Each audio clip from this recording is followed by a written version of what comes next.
mbokk internet Kéwoulo TV maa ngi leen nuyu di leen naan dal leen ak jàmm mbégte la ñu amaat bu baax a baax daal di leen retrouver su suba si am mbégte itam dalal kenn ci ñi nga xamante ne ci langu politique bi lañ daal di yëngatu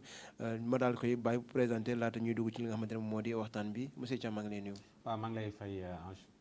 maa ngi lay fay bu baax di am mbégte dalal leen waa Kéwoulo fii nii pour waxtaanee comme lu jëm si auto politique bi. xanaa nga présenté rek pour suñu mbokk internet yi. waaw man Serigne Thiam lañ may wax professeur Thiam maa ngi université Cheikh Anta Diop bu Dakar de droit privé foofu laay jàngale nekk enseignant chercheur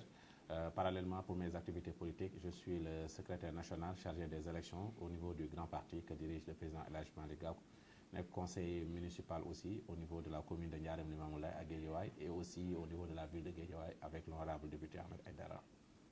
macha allah monsieur Thiam ki wax kii di Malick Gakou wax ki nga xamante ne moom moo di Ousmane Sonko ndaxte ñoom ñaari ay xarit lañu wala sax réeréew ñu mbir ci li nga xamante ne moom moo di langue politique bi ñu bokk tey moom moo Ousmane Sonko tribunal d'instance hors classe bu Dakar jox ko dëgg ci li nga xamante ne moom moo di procès bu ñeel wàllum radiation bi ñu ko rajee ci liste électorale yi yéen dèjà ci seen côté bi nan ngeen analyser li nga xamante ne moom moo di verdict bu tukkee ci tribunal bi. waaw effectivement li nga wax dafa am parce que seen diggante ñoom ñaar nekkul loo xam ne nit ñi dañ koy nettali en réalité nit ñi dañ koy wax parce que ñoom ñoo ko wax ñu dégg ko autant que le président Ousmane Sonko def na ay témoignages yu rafet si son grand frère Malick Gakou wax ni du langue politique rappelé bi ñu koy radié en 2016 ñu toogoon Médina Kër Jaraaf di am problème ak gendarme yi mu ne Malick Gakou moo fa nekkoon ba mu fa jógee moo dajale opposition bi si coalition Manko ay kàddoom la Malick Gakou ñëpp xam nañu témoignage am à l'endroit du président Ousmane Sonko chaque jour mu renouvelé ko di partage moom nga xam ne moom lay traversé mu nekk des épreuves difficiles ñu ko ciy ñaanal yàlla mu génn si ak mboolem ñi nga xam ne dañ leen a boole waale def ay détenus politiques ñenn ñi nga xam ne c'est injustement lañ leen arrêté ci kaw loolu aussi tamit Ousmane Sonko turam mi ngi ñëw dans la semaine dafa occuper l'actualité juridico-politique notamment avec décision bi nga xam ne moom moo génn récemment au tribunal d'instance bu Dakar si dossier bi nga xam ne moom lañ leen saisiroon ba Cour suprême defee benn cassation renvoi donc dans ce cas de figure ñu jox ko dëgg demander à ce que ñu réintégrer ko d'office ci liste électorale yi ci fichier électoral bi loolu aussi nekkul rien d'autre que aussi continuité bi nga xam ne décision bi jëloon nañu ko tribunal d'instance bu Ziguinchor avec le juge Sabassi donc du coup bi nga xamee ni aussi tamit recours yi def nañ ko Cour suprême waxaat ñu àtte ko bi ñu ko àttewaatee ñu jox ko dëgg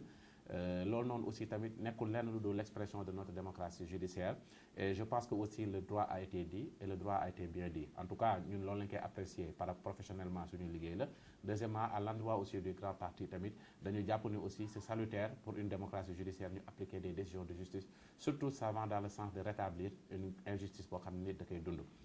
waxuñ ko parce que politique la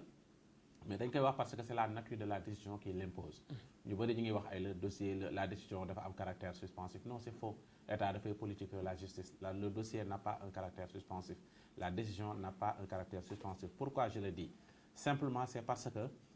xam nga la loi organique sur la Cour suprême dafa lister les types de décisions yi nga xam ne su génnee dafa am caractère suspensif dans son point 76 boobu noonu c'est des décisions yoo xam ne la plupart des temps c'est sur l'état civil de la personne ay mariage ay divorce xam nga genre type de décision yooyu mais li mu listé wul bokkut si donc nature décision bi si la bokk du coup bi nga xamee ne juge bi génnee na ko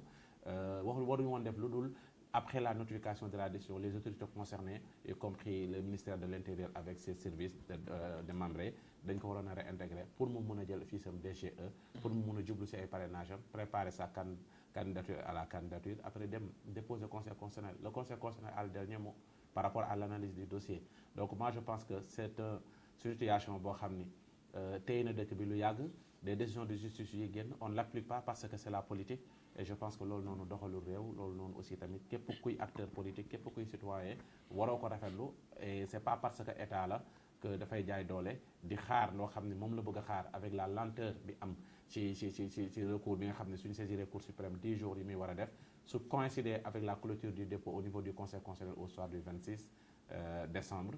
je pense que boobu dinañ porter atteinte au droit de Ousmane Sonko.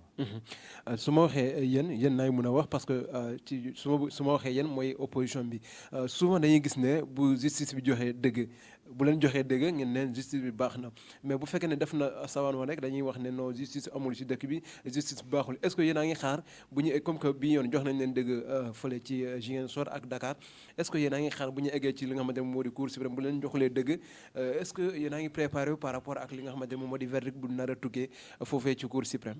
waaw xam nga analyse boobu sax c'est une analyse un peu erronée si ñi koy def pourquoi je le dis c'est-à-dire que si on comprend la fonction de la justice le rôle de la justice kenn du wax justice pour jox dëgg opposition justice pour dëgg pouvoir parce que la justice en réalité nekku fi pour joxe dëgg opposition nekku fi pour joxe dëgg en réalité pouvoir justice dafa nekk rek pour rendre des décisions en réalité dans le bon sens du droit ci ni mu ko gisee d'autant plus que étant juriste, je sais exactement qu'à chaque décision de justice, il y a la possibilité de faire des recours. La décision peut se confirmer, comme la décision aussi peut changer lorsque la hiérarchie me permettre.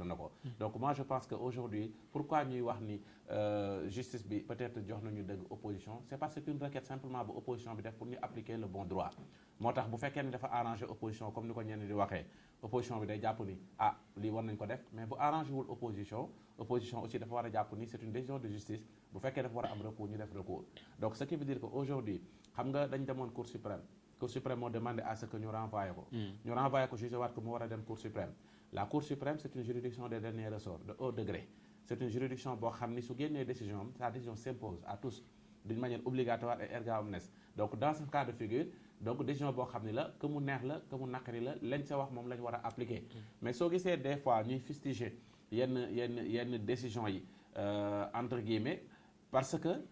une décision de justice c'est dire le droit mais dire le droit c'est rendre la justice donc si le droit qui a été dit en réalité empiète sur les droits fondamentaux de quelqu'un d'autre dañuy jàpp ne justice n'a pas été rendue donc c'est de bonne guerre ñu critiquer ko malheureusement la lecture qu'on a fait des effets dichotomiques yu décision de justice di am opposition pouvoir demeewul noonu en tout cas moi je sais en âme et conscience que décision su suivre ce cours tribunal d'instance supposons tout cours normal war a jaar cour d'appel dem ba cour suprême day am ay changements que ça soit à l'endroit de quelqu'un mu favoriser ko ou bien à l'encontre de quelqu'un d'autre boo xam ne du ko défavoriser mais lu ëpp solo mooy décision bi rendre la justice xam nga aujourd'hui si les gens s'entêtent à dire que état bi dafay empiéter décision bi c'est parce que dañ koy wone n'oubliez pas que décision bi Ziguinchor bi mu génnee rek avant que dara di xew avant ñu koy notifier nga gis juste l'agent judiciaire de l'État génnee benn note ne même duñ ko appliquer parce que c'est pas suspensif cour suprême pourquoi loolu noonu lu ko fi jaar alors que vous allez disparaître et les institutions demeurent donc dans ce cas de figure bu fekkee ni décision bi cour suprême di waxi dañuy xaar mu wax le droit parce que il ne peut pas dire autre chose que le droit mais je pense que dafa wax le droit qui restaure la justice et ce droit ce n'est rien d'autre que ordonner encore la réintégration de Ousmane Sonko d'autant plus que cour suprême bu muy casser mënoon na annuler la décision mënoon na casser rejeter le pourvoi mais defu ko dafa demander à ce que ñu rejuge ko conformément à la loi rendre compte à ce que cour suprême cour tribunal d'instance bu Dakar revenir sur certains points yu mu souligné donc bu fekkee ne dafa ne juridiction yooyu noonu tribunal dañ ko wax rendre ñu juger ko conformément à la loi tribunal bu Dakar juger ko conformément à la loi bu demaatee si foofu day gis ni ces injonctions yu mu joxe woon ont été appliquées c'est pourquoi nous sommes très tranquilles gisuñu lu dul cour suprême lu dul mu dëggal décision bu Dakar bi et dans ce cas de figure état bi du mun lu dul céder si loolu noonu mais dafay gagner en temps parce que loolu lay jouer c'est-à-dire que sa caractère dilatoire bi état bi def c'est dans un sens que pour même bu Ousmane Sonko bu ñu ko nee réintégré nañ ko entre temps si benn fan mënu fi am attestation caisse de dépôt et de consignation mënul déposer conseil constitutionnel au soir du 26. effectivement foofu laa bëggoon ñu taxaw parce que am na ñu bëri ñu nga xamante ne ñu ngi alimenter débat bi ñu mel ne état bi dafa bëgg a jouer ak li nga xamante ne moom moo di temps bi bu ko defee Ousmane Sonko doo am temps wala du temps bi du ko may pour mu daal di mën a considérer li nga xamante ne moom moo di dossier bi lan lañ mën a ragal foofu c'est en fait lan lañ mën a craindre foofu noonu quoi lan moo mën a tere Ousmane Sonko ci diggante boobu noonu mu mën a doon candidat exactement. waaw mais c'est simple xam nga le conseil constitutionnel en réalité dafa nekk quelqu'un xam ni dafay xool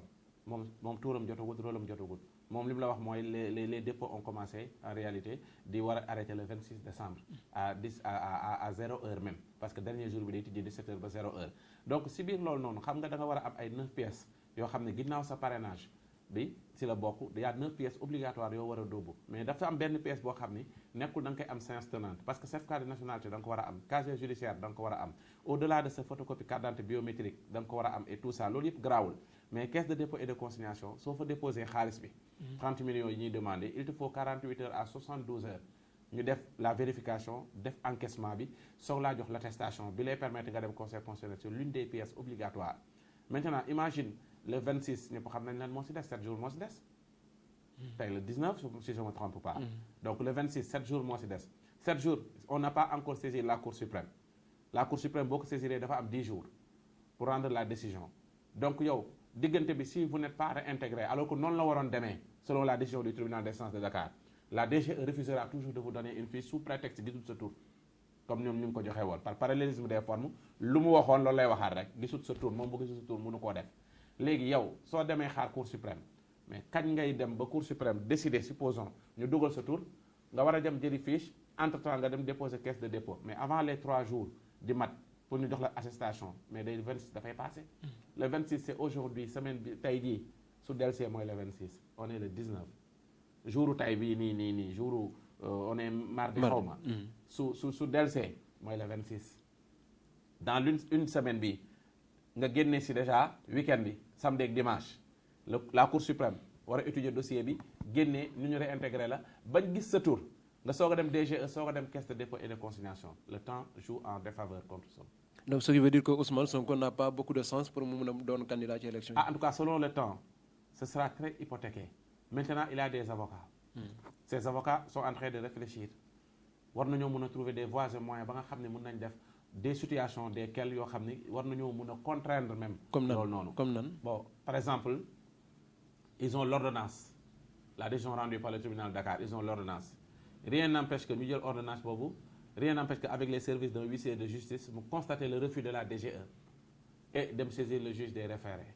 le juge des référés procédure d'urgence lay def en 48 heures avec l'ordonnance le juge des référés est lié et boobaa juge boobu aussi tamit dafay ordonner au niveau des services ñu dugal turam et loolu dafay nekk caractère obligatoire su ko deful le juge des référés même en réalité avec l'appui de Sénat parce que bu ñu fàttali ne le Sénat bi commission électorale nationale autonome la Sénat dafa am des pleins pouvoirs de substitution d'injonction pour moom mu jël ci boppam dugal Ousmane Sonko ci liste yi boo xoolee la dernière fois ñoom bi ñu génnee lu mel noonu dañ leen a remplacer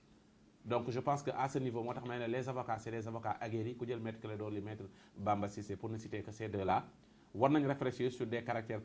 procéduraux ak les voies et moyens yu ñu am pour jéem a xool nañ la ñuy def ba bañ a xaar ay cour suprême ndax xaar cour suprême moom c'est hypothéqué à 95% le dossier de Ousmane Sonko. xam nga xel motul comme sànq léegi ni nga doon wax loolu peut-être que boo leen yokkee xel par rapport ak li nga xamante ne loolu nga doon wax sànq léegi ni mën na leen njëriñ bu baax a baax yéen ngeen am relation particulière ak nga xamante ne moom moo di Ousmane Sonko est-ce que am na waxtaan bi nga xamante ne des fois da ngeen koy wéccoo ak ñi nga xamante ne ñoom ñoo ngànk wàllum dossier bi ñu mel maanaam avocat yi wala ñi nga xamante ne ñoom ñoo féetee ci côté Ousmane Sonko. waaw xam nga parfois les avocats en réalité dans leur caractère si ni ñuy liggéeyee dans leur rôle régalien de défendre seen client ne doivent communiquer qu'avec le client sur le dossier amuñu droit communiquer ci ak keneen li ñu mën a def xam nga on a des relations politiques avec Ousmane Sonko parce que coalition Yewwi Askan la ñu partagé moom mu am des relations particulières avec le président El Hadji Malick Gakou donc moi je pense que sànq nee naa la c'est des avocats aguerris et je sais en âme et conscience que lépp lu ñu xalaat fii ñun wax ko ñoom xalaat nañ ko ba xam ko te dinañ ko doxee donc li ëpp solo mooy ñun lu ñu mën a def rek mooy défendre l'injustice te on le fait pas pour des politiques ay politiciens parce que amul sens donc sur ce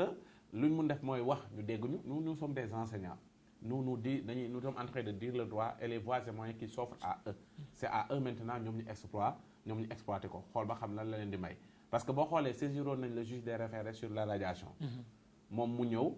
ba mu ñëwee en réalité mënul woon permettre à Ousmane Sonko mu am foofu raison parce que boobu dañu demoon saisir ko mais bii dañu yor ordonnance bi mënuñ ko yóbbaale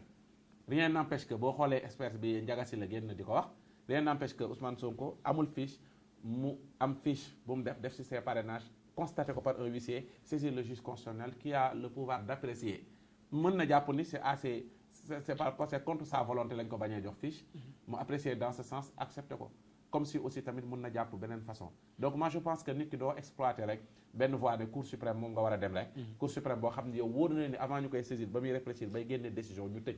dépôt conseil constitutionnel boobaa Sonko dafay am forte collision. am na solo bu baax a baax comme mu mel ni ba léegi Ousmane Sonko am na yeneen voies yu nga xamante ne mën na faa jaar pour mu gën a baral mbir mi waaw yow jàngalekat nga ci wàllum droit ngay jàngale yaa ngi gis souvent ki nga xamante ne moom moo di Ayib Daffé bi mooy énième fois muy dem foofu ci DG pour jot li nga xamante ne moom moo di fiche parrainage bu si mujj mooy démb demaat na foofu noonu ñibbi loxo neen déjà polémique bi mu ngi diggante DG Ayib Daffé mais am na keneen ku nga xamante ne moom la ñuy fàtte te moom moo féetee kaw DG mooy ministère de l'intérieur bi nga xamante ne moom moo di patron DG ñu bëri jàpp ne peut-être que dañoo déplacé li nga xamante ne moom moo di combat bi ministère de l'intérieur la ñu war a attaqué pour moom mu jox ordre DG mu joxe fiche yi est-ce que yow tamit noonu nga ko gisee. waaw mais xam nga le problème est que xam nga Ayib Daffé il ne fait que son rôle de mandataire parce que le mandataire il est dépositaire d'un contrat de mandat simplement c'est-à-dire qu'il agit pour le compte de Ousmane Sonko donc su jàppee ne war na dem jëli fiche problème bi mooy mënul dem feneen fu dul DGE. Parce que direction générale des élections ñoo censé remettre le fiche. Les rôles sont bien exécutés au niveau du ministère de l'Intérieur. Que ça soit la direction de l'autonomisation des fichiers, que ça soit la DAF, yooyu noonu yëpp dafa la DGE loolu yëpp dafa rattaché aussi ministère de l'Intérieur. Donc moom su demoon tey supposons dans les couloirs du ministère de l'Intérieur wala mu dem dans le directeur de cabinet ainsi de suite danaa ko mais ñun joxe wuñ fiche. DGE mooy joxe fiche. DGE su fa demee ñoom seen seul argument dañ ne ñoom ils ne reçoivent pas la compétence pour dugal Ousmane Sonko ci liste yi. Donc du coup suñ gisul turam ñoom dañuy argument boobu la Thiendella Fall di génne mais foofu que man argument boobu partagé wu ma ko. C'est absolument faux. Pourquoi c'est absolument faux? Parce que en réalité le juge quand il donne sa décision l'ordonnance dit que ce sont les autorités centrales. La DGE dafa nekk service central. Le service central voilà ba pare tamit kii DAF nekk service central mu nekk des services centraux et services centraux yooyu la wax ñu procéder à l'exécution de la décision. Donc moi je pense que à ce niveau dafa nekk un jeu boo xam ne dañ koy def ak ñoom rek mais sauf que la DGE ce n'est rien d'autre que le ministère de l'Intérieur autrement dit. La DAF ce n'est rien d'autre que le ministère de l'Intérieur. Donc la personne ki nga xam ne moom nga tudd mooy le ministre Sidiki Kaba en réalité dans le fond moom moo am le pouvoir hiérarchique d'ordonner cela. Donc li nga wax dëgg la su ko defut bon ce serait très malheureux parce que bi ñu koy nommé waat dafa waxaat dina ñëw participer à une élection transparente et dès le départ daf ko faussé. Donc moi je pense que dans ce sens Ayib Daffé amul choix parce que bu demee DAF du foofu lay jëlee fiche bu demee ci ministère de l'Intérieur dans ses services foofu bureau yi mënut a jël fiche direction générale des élections lay am te foofu li ñu koy opposé toujours mooy ñun amuñu les compétences cliquer turu Ousmane Sonko dugal ko ci fichier bi waaye suñ ko ci gisee jox la fiche suñ ko ci gisul mënuñ laa jox fiche. C'est comme si ñoom dañ bëgg a rejeter la responsabilité ci fan la war a dem donc luñ mën a def rek c'est constaté encore par un huissier ce refus et jéem a xool beneen voie bu ñu mën a exploiter mais suñ fiy toog moom di xaar fiche. Mais je pense que Ayib Daffé day perdre son temps côté boobu. dañuy évoluer tuuti wax ci li nga xamante ne moom moo di polémique bu juddu ci li nga xamante ne moom moo di waxu Ousmane Sonko ñu ngi koy jiiñ ne jot na xaalis bi nga xamante ne mu ngi jógee ci réew Qatar yéen ngeen am ay relations particulières ak moom Ousmane Sonko mu mel ni itam ci beneen côté bi mooy pouvoir bi ñu ngi koy jiiñ moom itamit daal di def ay luubal ci wàllum jama ak li nga xamante ne moom moo di jënd ay armement mu mel ni jeu de ping-pong la déjà yéen ban position ngeen am si ñaari kii yooyu noonu. position bi ñu ci am rek c'est très clair mooy on veut que la transparence vous savez que le maître mot bi nga xam ne mooy guider le président Malick Gakou le maître mot bi nga xam ne moo nekk moom la bëgg a gouverner mooy zéro tolérance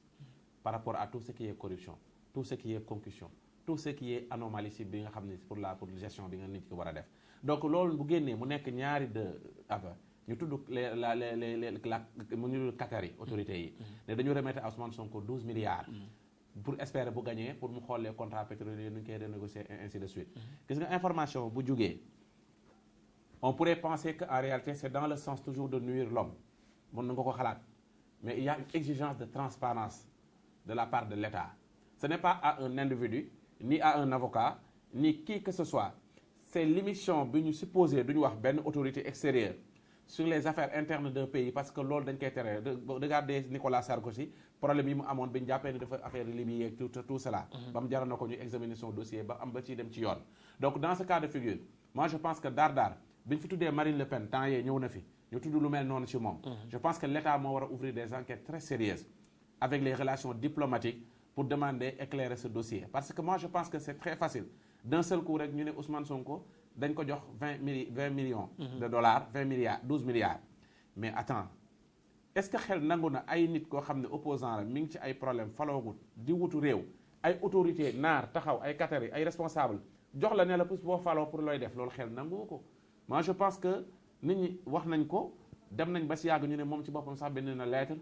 pour président Macky Sall pour mu protéger ko moom ak sa famille ndaxte ñële dañ koy laaj xaalisam parce que biñ ko koy jox nekkul woon ci problème yi ainsi de suite ay dañ ko bëgg a rey tout ça man dama koy dugal dans les cadres des spéculations ndaxte wax ji dafa bëri te dans la vie Ange looy wax te amoo les preuves looy wax te téyewoo ko mu leer la looy wax te yow buñ la ci woowoon tey mënoo ko firndee nit ki da ngay tourner la langue 7 fois avant de parler pour nga xam ndax li ngay wax leer na la war a leeru la maintenant nag dara bu jógee et ça touche l'intérêt général du pays dara bu jógee ça touche les ressources naturelles du pays et dara bu jógee ñu tudd ci politiquement ak diplomatiquement le pays l'État a le droit d'exiger la lumière ci loolu noonu ñu wax ni est-ce que am na wala amul mais parallèlement aussi li maître Moussa Diop tey wax ba mu jural ko inculpation bi parle de ay waxu diamant bu ñuy exploiter tudd ci le président Macky Sall tudd ci Aly Ngouille Ndiaye tudd ci Mimram et ainsi de suite inculpé nañ ko gis naa les chefs d'inculpation ainsi de suite mais la plupart des temps il y a aussi l'exigence de transparence et d'informer la population ci loolu su amee ñu ne am na su amul ñu ne amul parce que secret d'état bi ñuy soulever tout le temps c'est vrai un état war na protéger sa population te y a de ces informations yoo xam ne su ko état amee du ko wax mukk parce que mën na indi une panique générale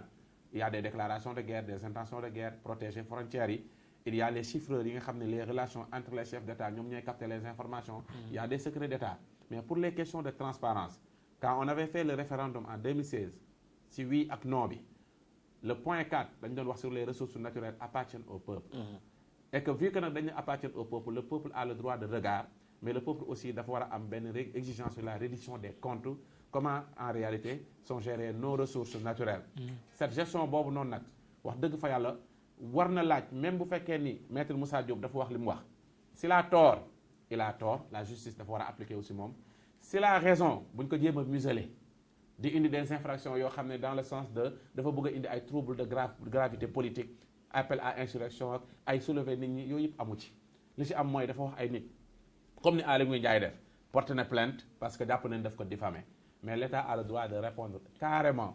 ndax loolu am na wala amut mais j'ai entendu le directeur des mines génn ne fii amul diamant des trucs comme ça dara lu ñu fi exploité wul mais tout ça daal c'est des situations très nébuleuses et des deux côtés ñaari accusation yëpp ça exige des enquêtes. waaw wax nga sànq léegi nii gis nga chef d'inculpation yi nga xamante ne moom lañ koy toppee est-ce que am nga yaakaar ne buñ ko toppee ci li nga xamante ne moom lañ koy jiñ moom maître Moussa Diop amul sens pour génne ci li nga xamante ne moom lañ koy. non maître Moussa Diop en réalité dans le fond xaw wax na daal je sais pas lu ko poussé mu wax mais ku xool chef d'inculpation yi mënu ci génn. parce que pourquoi mënu ci génn parce que il peut pas prouver lu mu wax xam nga lu tax ñaari mbir moo am. gisoon nañu mu yëkkati ay documents. waaw génnee na ay documents ñaari mbir moo mën a am ci documents yi documents yooyu bu fekkee ni dafa am le sceau de l'État c'est des documents vrais xam nga kon am na fu mu ko jëlee. duñ ko toppee lu dul ko recel de documents. bu fekkee ni c'est des documents faux dañ koy tuddee faux usage de faux donc des deux côtés qu'importe la nature des documents dafa vrai ou pas moom day commettre benn infraction boo xam ne état bi moom la koy teg d'autant plus que aussi tamit diffamation bi nga xam ne dañ ko see dugal s'il n'arrive pas à prouver la chose aussi tamit dafay am problème d'autant plus que aussi xam nga ñu ngi ko toppee aussi contrefaçon du sceau de l'État ça veut dire que donc le sceau de l'État bi nga xam ne moo jox le caractère authentique des dossiers état bi nee nañ boobu dañ ko contrefaçon tout ça loolu aussi tamit dafa nekk des situations très difficiles yu mu dugg et je ne pense pas que ni mu génn ci innocenté ko l'essentiel nag mooy il voulait rendre service à la population il voulait dire il y a des choses qui se passent si c'est des choses qui ne sont pas vraies le seul intérêt bi ci état mën a gagner wane ni li mu wax amul il n'a pas intérêt mu condamner ko tëj ko kaso moom déjà il était candidat à la candidature amul lu ko benn njëriñ état bi donc lu ko amal njëriñ mooy sa crédibilité moom état sa transparence moom état montrer au vu et au su de tout le monde que lii li mu wax amul Aly Ngouille Ndiaye aussi tamit mu xam ni il peut commettre des erreurs su fekkee daf ko diffamer mu jégal ko simplement bu fekkee nag aussi tamit maître Moussa Diop dafa doon wax pour buzz mu xelam yedd ko mu war a xam ne tamit état du nii nga ciy accéder aussi alors monsieur Thiam nous allons un peu évoluer nañu wax ci leneen déjà li nga xamante ne moom moo di mbirum caution yi am na ñu bëri ñu nga xamante ne déjà déposé nañu seen caution ba jot ci li nga xamante ne moom moo di seen quittance yéen ci grand parti fan ngeen toll ndax jeexal ngeen li nga xamante ne moo di parrainage bi ndax déposé ngeen seen caution ba jot ci li nga xamante ne moo di seen quittance. Merci beaucoup xam nga le grand parti dafa nekk parti boo xam ne dafa organisé depuis bi ñu ko créé 2015 toutes les exigences yi nga xam ne parti politique moom la war a doxee daf koy satisfaire dafa def permanence am boo xam ne ñëpp xam nañ ko mais dafa def congrès d'investiture le 12 novembre 2022 nag un an après 12 novembre 2023 investir le président Malick Gakou comme candidat bu mu choisir kooku bien note les choses bien avant ñuy wax parrainage waajaloon nañ ko donc on a fait un travail béton avec un logiciel de pointe avec une équipe et c'est l'occasion de remercier Mor et Mathurin avec le docteur Bédouba et l'ensemble de l'équipe bi doon liggéey ci affaire de gestion technique bu parrainage bi di remercier aussi le directeur de campagne di remercier Pape Sow di remercier aussi le président Malick Gakou et le staff technique bi nga xam ne ñoom ñoo doon vraiment liggéey ci parrainage bi je ne me citerai pas mais yàlla mayoon na ma aussi ma am ci supervision en tant que chargé des élections mais def nañ un travail de pointe machallah liggéey nañ ko on n'a pas de problème sur les 14 régions on ne va pas déposer cette région on va déposer sur les 14 régions chargées au conseil constitutionnel de vérifier donc amuñu problème on n'a pas de problème sur le minimum demandé ou intermédiairement avant ñuy yegg ci maximum bi donc alhamdulilah déposé nañ suñu caution aussi depuis semaine ba lay passé donc on est en train de travailler sur le complément des dossiers yëpp mat na et d'ici sous peu le président Malick Gakou dina désigner son mandataire ñu dem conseil constitutionnel ñu déposer le dossier. ñu gis ne élection c'est un rendez-vous entre un homme et son peuple ñu gis li nga xamante ne moom moo di configuration bu ren bi ak nombre candidat yi nga xamante ne ñoom ñoo déclaré wu à la candidature ñu gis ne dafa xaw a bëri te bu ñu leen doon répartir ak li nga xamante ne moom moo di nombre électeurs yi nekk ci fichier bi dañuy gis ne loolu bu ñu leen nar a séddale candidat yi bu ci nekk doo mën a matal li nga xamante ne moom moo di nombre parrain bi ñu joxe. est-ce que yéen teg ngeen loo xamante ne dafa leen mën a permettre ne bu ñu demee ngeen mën a éviter li nga xamante ne moom moo di doublon yi waaye itam ngeen mën a sécuriser seen parrainage yi. Ba effectivement moom laa la doon wax léegi avec la technicité en réalité bu ñu liggéeyee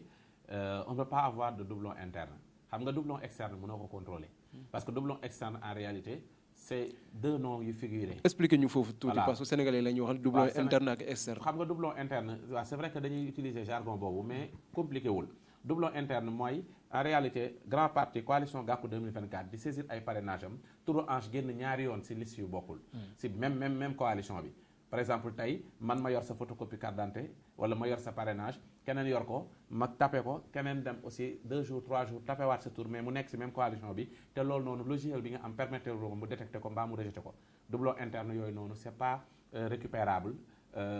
soo ko yóbbee conseil constitutionnel doo ko régulariser dañuy éliminer parrain boobu noonu moo tax sooy liggéey avec un logiciel da ngay def de telle sorte que ñun alhamdulilah que boo saisiree turu ange 2 fois deuxième fois bi daf la koy rappeler da lay rappeler vous avez déjà saisi ce nom tel jour telle heure bu ko defee parrain boobu du dugg soo paree validé mu wax la vous avez de bons parrains donc sur l'ensemble des dossiers yu ñu liggéey yépp sur ce qui est demandé on n'a que de bons parrains donc doublon interne mënuñu ko am doublon externe le plus important du nombre bi ñu ci am mais nga am stock bu lay permettre bu ñu la nee nga régulariser nga mën a indi lu koy régulariser ba du laal sa minimum parce que parrainage bu ñu lay éliminer ñaari affaire la soit da ngay déposer mataloo le minimum doo bokk sax ci tirage au sort bi wala les 7 régions mataloo ko duñ ko waxee doo bokk ci tirage au sort bi mais bu fekkee am nga le minimum te validé nga 7 régions mais ñu contrôler nga am ay doublon externe doublon interne soo ko amee sa parrain yooyu dañ koy ñàkk mais doublon externe dañuy xool ba xam le nombre de doublons yi nga xam externe yi nga am est-ce que suñu la permettre nga régulariser ko mun na matal sa minimum mais même bu ñu xamee ne lii tamit boo ko régulariser sa minimum du mat yow duñ la permettre nga régulariser moo tax 2019 nga gis ñu jox chance ñu dem indiwaat am ñoo xam ne bañ leen éliminer ñëwaatuñ parce que li ñu war a régulariser même suñ ko indee du matal seen minimum ñun nag amuñu woon problème boobu moo tax le plus important mooy nga am stock bu considérable ba nga xam ni suñ la waxee am nga tant de doublons externes nga war koo indi dans les 48 heures nga dem jël ci sa stock bi nga gardé woon le nombre requis nga dem déposer ko ñu defaat loolu si beneen contrôle boobu su laalul sa minimum rek fekk validé nga cette région sa parrainage baax na sànq wax nga candidat yu bëri yi effectivement dañ koy sax déplorer et peut-être que état dina si del en charge ba nga xam ne gouvernement bii di ñëwaat si mbirum élection dina jéem a jiital caution bi ba nga xam ne il faut nga déposer sa caution boo amee quittance nga dem jëli fiche parrainage xëy na loolu benn affaire la wala boobu moo am une caution de parrainage boo xam ne dañ naan la soo perte doo ko récupérer waat parce que li xew caaxaan la élection présidentielle du ay fo 236 personnes candidats à la candidature et aujourd'hui 50 personnes déposé guñ au niveau de seen caution et te ñooñu déposé aussi c'est pas dit que seen candidat dafay jàll parce que la décision du conseil constitutionnel le point 8 innovation bi mu indi mooy bu ñuy déposé bu ñuy contrôler ku matalut sa région mbaa une des pièces manquantes si 9 pièces yooyu ñu énuméré doo dem sax tirage au sort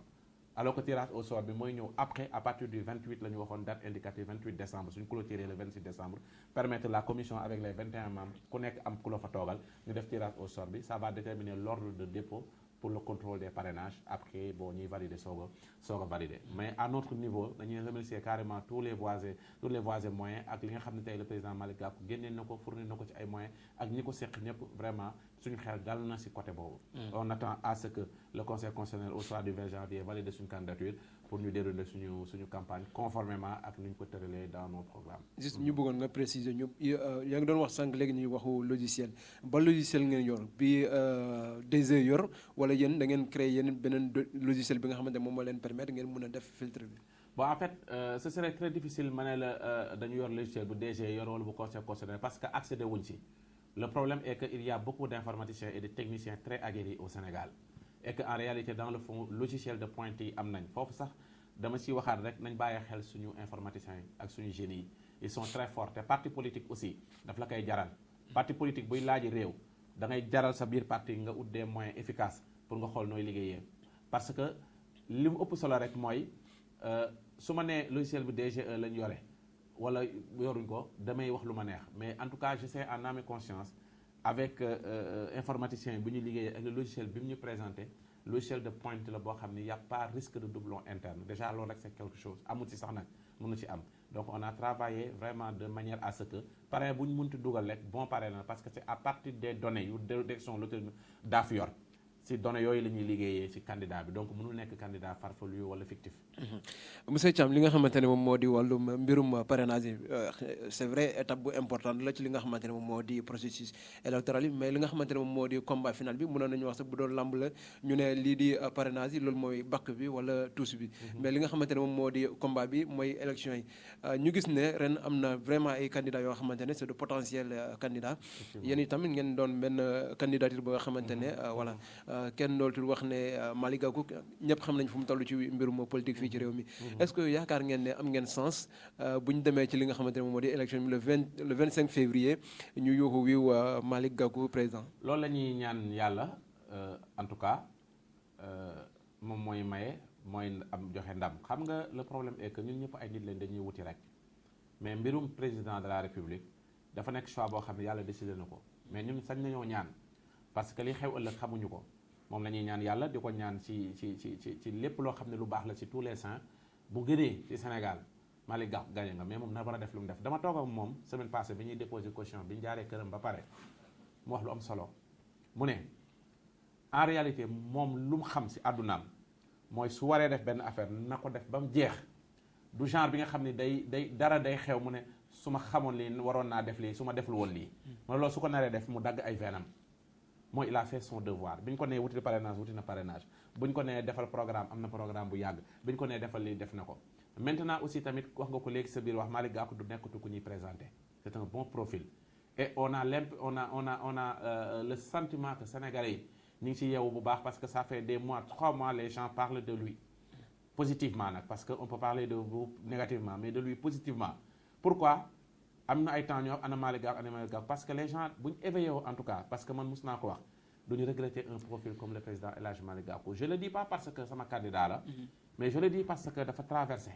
loo xam ne may nañ ñu mu xam ne il serait le meilleur parmi les profils ñi ngi fi gis ñi ñëpp tuddal Amadou Ba tuddal képp koo xam ne mi ngi ci opposition bi nekk candidat à la candidature munoo taxaw ne yaa gën profil Malick Gakou du si jaar-jaaru jàng du si jaar-jaaru dans l'administration publique du si jaar-jaaru dans l'administration privée mais du si jaar-jaaru dans les relations humaines et les relations sociales yi mu am ak naataangooy ak nit ñi et les valeurs et vertus yu muy incarné ci Sénégal. Moi je pense que aujourd'hui on a besoin de quelqu'un qui est modéré. Quand je dis quelqu'un qui est modéré mais quelqu'un koo xam ne en réalité il est au-dessus de la mêlée pour l'intérêt général du pays te loolu moom loolu la présenté wu. moo tax mais la jëlal ku la neex ci gouvernement bi on parle de Amadou Ba ne serait-ce que 7 ans yu mu def ministère de l'économie et des finances avec échec patent. poumon économique Sénégal rek doyoon nañu disqualifié ko mais doyoon nañu xam ne élection yi passé rek fépp foo xam ne circonscription moom daf ko faa perte donc légitimité boobu muy incarné Macky Sall moo ko jox mais du population bi joxuñ ko les autres candidats yi nga xam ne dañ nekk ci opposition bi y a personne koo xam ne mën nga revendiquer profil compétence expérience boo xam ne mën nga revendiquer ne yaa ko ëppale Malick Gakou amu ci qu'importe nag koo ci jël je citerai leur nom si nécessaire du Khalifa Sall du Ousmane Sonko du qui que ce soit ci ñoom je parle de profil parce que xam nga lu tax l'homme dafa am chance u teel a dugg ci langue politique bi mu nekkoon sous la coupole du doyen feu Famara Ibrahima Sagna mu nekkoon foofu di liggéey ak moom depuis lors il a occupé beaucoup de postes li nit di def poste Ramdan def na ko conseil spécial conseil technique nekk directeur de cabinet nekk ministre nekk président conseil régional bu Dakar jóge foofu depuis 2001 mu nekk dans le service privé di travailler aspect bi gën a doy waar mooy l'économie mu nekk un docteur en économie yàgg si avec des relations particulières carnet d'adresse international bu enrichi yàlla bu ma ko catu donc dans ce cas de figure ba pare mu nekk koo xam ne heure boo ko tuddee nit ñi ne la kooku de ku dal la heure boo ko tuddee ñu ne la Malick Gakou de ku baax la heure boo ko tuddee ñu ne la homme social la parce que dans tous les secteurs de la vie publique le secteur de la santé li nga xam ne mooy matérialiser effort am mooy fondation maternité solidaire bi nga xam dafay lutter contre la mortalité nga xam ne chaque 4 heures de temps statistique dana y a une femme boo xam ne dafay décéder en donnant la vie mu nekk combat am le secteur du sport il a été le vice-président fédération du sport le ministre du sport xam nga Bokande mi moom moo feete funérailles yi yëpp dans le social la santé boobu ñuy wax dans le sport boobu ñuy wax dans la culture tous les hommes de culture que ça soit waykat théâtre kat ainsi de suite da nga koy remercier parfois ci say wax parce que dafa investir d'une manière très large donc kooku noonu defal le profil des candidats je parle pas de populisme ni de foule ni de ay coow maintenant j'en appelle simplement à l'éveil des Sénégalais ñu xam ni élection bii di ñëw dafa am benn aspect bu particulier Ange dañuy fal président folli wuñu le président bi war nekkoon fii bokkul dañuy tànn donc langue politique yi ñi fi nekk dañu war a xool kañ la ñuy tànn il faut ñu tànn kenn koo xam ni doo caxatee alalu réew mi te su ma jëlee sama candidat ñu bëri dañuy wax loxo bu set gis nga man mënuñu ma wax sama loxo dafa set ndax dénk guñ ma dara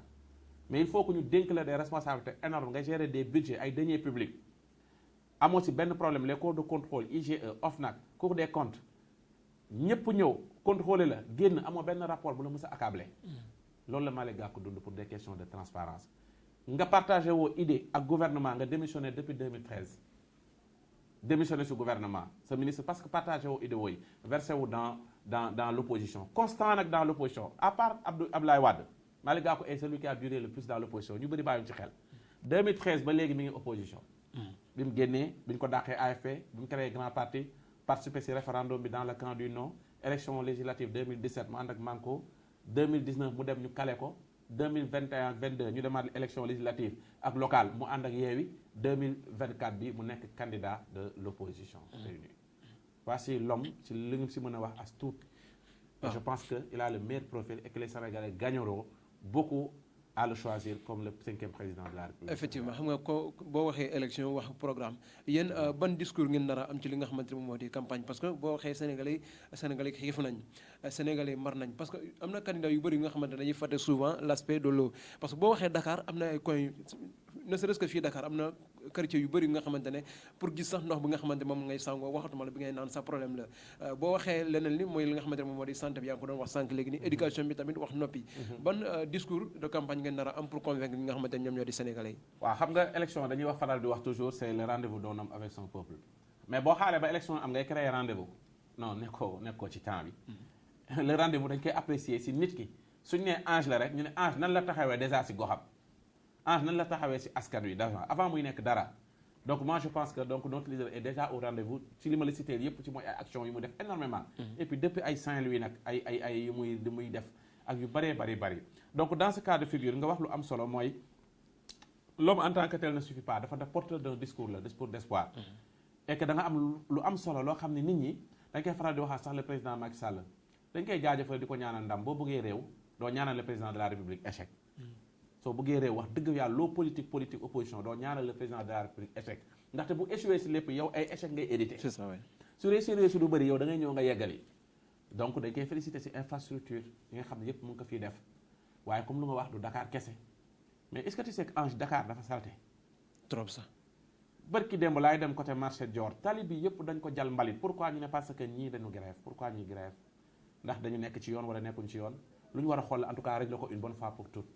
da ngay toog si yenn villes yi rek ngay doom nga dem Mermoz nga dem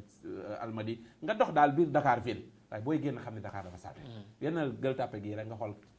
canal bi nga xam ne Dakar dafa salté donc loolu noonu yëpp tey waxuma la ak biir région yi pauvreté bi fa la gën a ëppee lépp fa la ëppee donc kii ñëw dafa war a nekk def un discours d'espoir mais bu mu def discours de populisme bu mu am programme de chimère bu mu am programme boo xam ne day wax loo xam ne mënu ko def ñun nag si ni ñu ciy doxee deux fànn la loolu nag c'est une nouveauté à part coalition Gakou amul keneen ku ko def dañu am benn programme bu tudd programme alternatif suqali Sénégal moom la ñuy wax pass bi chaque jour pass bi ngay dégg programme 2019 nag la woon ñu amélioré ko 2024 yokk ci ay points yu bëri programme bi mu nekk sur l'ensemble des secteurs mais le point phare c'est faire du Sénégal un pays industriel parce que à partir de ce moment faire du Sénégal un pays industriel c'est-à-dire que les industries nationales yu moribondes ak yi dee yëpp nga réveillé ko mais en même temps le partenariat industriel à l'extérieur nga renouveler waat ko bu baax a baax mais entre autres aussi tamit en dehors de ça mooy à partir de ces secteurs primaires beeg yooyu noonu yëpp ci agriculture élevage bi pêche bi mbay bi nga mun ko xëcc pour régler le problème de l'emploi déjà au Sénégal et le problème du poumon économique au Sénégal mais bu ñu duggee ci foofu mu nekk nag programme boo xam ne dafa tourner sur l'ensemble des secteurs la secteur santé éducation bi ngay wax nii xam nga mu nekk si tey bu jëlee offre de bourse yi ñu wax ci étudiants yi mais bu ñu jëlee ko ci revisiter le programme bi ñuy jàngale xool son adéquation avec l'offre bi nga xam ne moom moo nekk ci biti mais loolu noonu yëpp dafa am lu ko jiitu li ko jiitu mooy dañu créer à côté du programme alternatif social ce qu'on appelle le plan de résilience sociale document bu ndaw la en 7 pages mais plan boobu noonu daf ne un programme s'étale dans le temps soo amee mandat da nga naan si ci 3 ans d'ici 4 ans pour di ko dem réaliser programme boobu mais entre temps nit yi xiif nit yi jël mbëkk mi nit yi liggéeyul nit yi nga xam ne jotewuñu mënuñoo xaar programme boobu di achevé wu wala nga koy dérouler nooy def ñu ne ko il faut un plan de résilience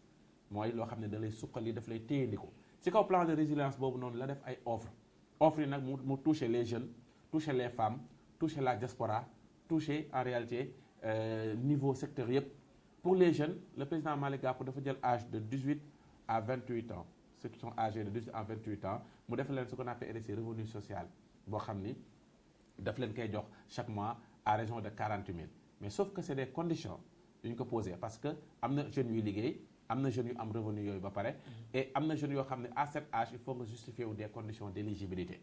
au-delà de ça mu jël la généralisation des bourses yi nga xam ne yeggul 50 000 mu bëgg ko augmenter ba ay 50 000 par bourse mais xam nga suñu paa yi retraité ñu bëri daf nañ bi ñu retraité ba pare parce que da ngay am benn salaire bu baax nga retraité ñu naan la ay 15 000 moom ngay jëli mu def benn fonds de retraite annuel boo xam ni à raison de 600 000 par an loo xam ne ñiy retraité fonds boobu ñoom ñoo koy jël par individuellement mu def fonds diaspora de 1000 milliards xam nga diaspora bi mooy tissu économie bi ñoo ko téye ñooy def lu nekk donc plan de résilience boobu mu def avec la banque des femmes daf ko def ci plan de résilience boo xam ne su ñëwee immédiatement loolu lay def et les gens vont vous demander mais li ngeen wax yooyu fu ngeen jëlee fonds yi c'est ça oui mais fonds bi c'est très simple c'est des partenariats publics c'est des partenariats privés mais c'est les institutions budgétivores yi nga xam ne dafa nekk Sénégal bari loolu dañ koy sayal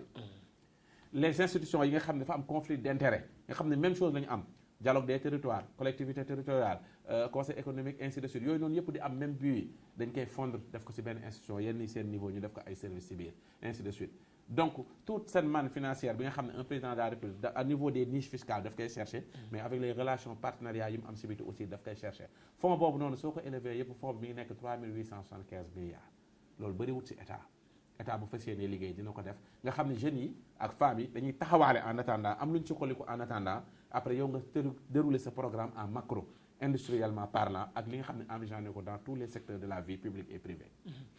monsieur Thiam waxtaan bi neexoon na trop wax dëgg yàlla ki nga xamante ne moom moo di Malick Gakou comme ni nga ko waxoon sànq léegi nii rek wax Malick Gakou wax ko nga xamante ne nit ku yaru la parce que gis nañu li nga xamante ne noonu lay def ci mbirum social xanaa rek ñu ñaanal leen nag ngeen daal di yàlla may leen ndam ci li nga xamante ne moom moo di élection présidentielle yi ma bàyyi la rek nga wax li nga xamante ne moom ngay tëjee waxtaan bi ndax li nga xamante ne moom la ñu jóg ne ci waxtu jeex na tàkk. voilà di leen remercier rek ci déplacement bi parce que tamit lu ñu war di bàyyi xel la en réalité vous nous permettez da ngeen ñu permettre ñu porter notre voix sans vous suñu ñu xam li ñuy def ak lu ñu dul def donc nañ leen gën a cërale parce que en réalité ñu ci bëri dañuy jàpp ni ba journaliste bi liggéeyam lay def non du question liggéeyam lay def journaliste bi dafay rendre service dëkk bi parce que porteur d'information la juste et vrai loolu lañ ko sant fi mu koy jëlee aussi donc sooy remercier ñooñu da ngay remercier ci l'entreprise Kéwoulo di ko ñaanal ndam ci kaw ak li nga xam ne moom lay liggéey yëpp ñu ngi koy suivre pour la transparence ñame dëgg c'est ça donc loolu noonu tamit dañ koy xam bu baax a baax vous subissez beaucoup de critiques d'assaut mais dëgg rek ngeen bëgg di ko wax mais tey vous êtes sur la bonne voie di wax amin ci li nga ñaan di remercier waat le président Malick Gakou et toute l'équipe tout le grand parti toute la coalition 2024 tout l'effort yi amee ay dara def en tant que directeur campagne bu mu ko rëcc yàlla may ko ci ndam ginnaaw loolu aussi dañuy remercier suñu waajur yi di leen ñaanal gudd fan di ñaan jàmm Sénégal mais sauf que fu may terminer il faudra que 3 secteurs de la vie soo ko respecté wul doxee woo ko sa dëkk nu mel yaa ko yóbbee c'est la santé c'est l'éducation et c'est la justice l'éducation aujourd'hui gis nga ni mu mel fii nga ñëw kenn jàngu fi sama bureau nga nekk université depuis 7 mois yi nii kenn jàngu depuis 1er juin bi attaques yi amee kenn jàngu fi pourquoi ñu ne parce que sécurisation universitaire d'accord dañ koy revendiquer mais il y a des moyens parce que arène nationale da nga koo tëjji ay batal mi ngi am ñi organiser ay rab ay faj mbooloo di dem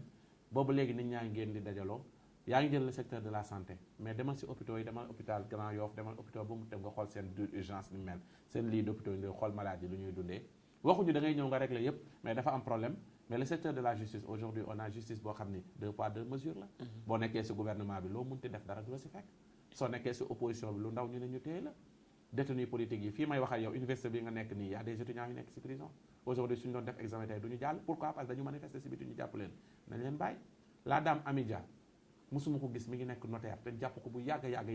détenu politique une dame ñu ne dafa def transfert xaalis Wave ñu ne force spéciale moom lañ ko jàppee woon une dame ba may doom nañ bàyyi ñooñu ñëpp pour la paix du Sénégal te loolu noonu ñu ngi si woo ñëpp homme politique yëpp tout homme politique nag qui n'œuvre pas pour la paix du Sénégal tu ne mérites pas d'être candidat et tu ne mérites même pas le vote des Sénégalais te la paix du Sénégal war nañu jaral maintenant nag charge aux autorités yi nga xam ne ñoo ko war a veiller ñu veiller ko charge aux hommes de l'opposition ñu veiller ci loolu aussi. jërëjëf yéen tamit suñu mbokk internet yi nga xamante ne yéen ñu doon teewlu ñu leen di jox dig daje ci yeneen jotaay xibaar incha allah ci Kéwoulo.